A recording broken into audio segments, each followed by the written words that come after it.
بھائی صاحب میں نے یہ راشن بھیجنا تھا۔ جی میں حساب کر کے آپ کو پیسے دیتا ہوں۔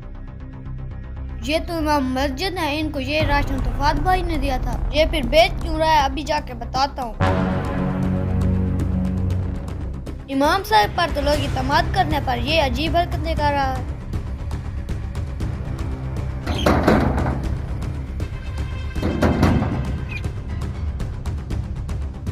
علی خیریت تو ہے، اتنے گھبرائے ہوئے کیوں ہو؟ فات بھائی آپ نے امام مسجد کو راشن دیا تھا؟ ہاں میں نے بہت سے لوگوں میں راشن تقسیم کیا تھا اور مسجد امام کو بھی دیا تھا، لیکن اس میں گھبراہٹ والی کون سی بات ہے؟ وہی تو میں آپ کو بتا رہا ہوں، آپ نے جو امام مسجد کو راشن دیا اسے دکان پہ جا کر بیچ دیا۔ یہ کیا واقعی امام صاحب نے راشن بیچ دیا؟ تمہیں پکا یقین تو ہے وہ امام صاحب ہی تھے؟ ہاں میں نے ان کو اپنی آنکھوں سے دیکھا ہے۔ آ پھر اس کی خبر لیں۔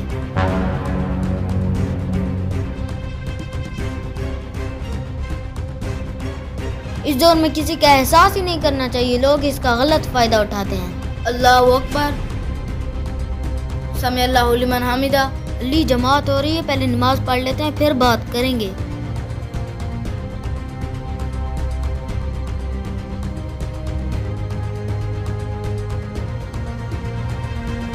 السلام علیکم ورحمۃ اللہ، السلام علیکم ورحمۃ اللہ۔ امام صاحب ایک منٹ رکیے، امام صاحب دعا مت کرائیے گا۔ ہماری بھائیو آپ کو پتہ ہے کہ آج امام صاحب نے کیا کیا ہے؟ نہیں پتا کیا کیا امام صاحب نے؟ ابھی بتاتا ہوں۔ میں نے امام صاحب کو راشن دیا، انہوں نے جا کے دکان پر بیچ دیا۔ اب بتاؤ امام صاحب آپ نے ایسا کیوں کیا؟ اگر آپ کو نہیں چاہیے تھا تو میں کسی اور غریب کو دے دیتا۔ بھائی آپ امام صاحب پر کیوں الزام لگا رہے ہو؟ امام صاحب آپ کیوں چپ ہو؟ جی یہ بالکل ٹھیک کہہ رہے ہیں، انہوں نے جو مجھے راشن دیا ہے وہ میں نے بیچ دیا۔ دیکھو بھائیو میں نے ٹھیک کہا تھا کہ امام صاحب نے راشن بیچ دیا ہے۔ امام صاحب آپ نے ایسے کیوں کیا ہے؟ ہم نے آپ کا احساس کر کے آپ کو راشن دیا اور آپ نے ہمیں احساس کا یہ صلہ دیا۔ چلو آپ کو اس بات کا تو پتہ چل گیا کہ میں نے راشن بیچ دیا ہے، مگر آپ کو اس بات کا پتہ نہیں چلا کہ میں نے راشن کیوں بیچا ہے۔ دراصل آپ سے پہلے مجھے محسن بھائی نے بھی راشن دیا تھا، جس کی وجہ سے میری ضرورت پوری ہو گئی تھی۔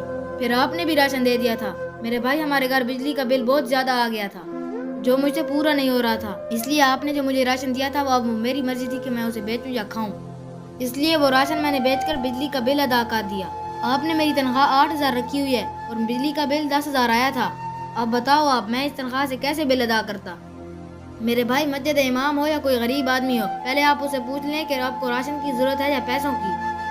ہو سکتا ہے اس کو راشن کی نہیں پیسوں کی ضرورت ہو، جس سے وہ اپنی باقی ضروریات پوری کر سکتا ہے۔ ویسے بڑا افسوس ہوا آپ نے مسجد امام کے بارے میں اتنا برا سوچا، اللہ ہی معاف کرے۔ آج کل بجلی کے بل بہت زیادہ آ رہے ہیں، جب ہم لوگوں میں راشن تقسیم کرتے ہیں تو ان سے پوچھ لینا چاہیے کہ ان کو راشن کی ضرورت ہے یا پیسوں کی۔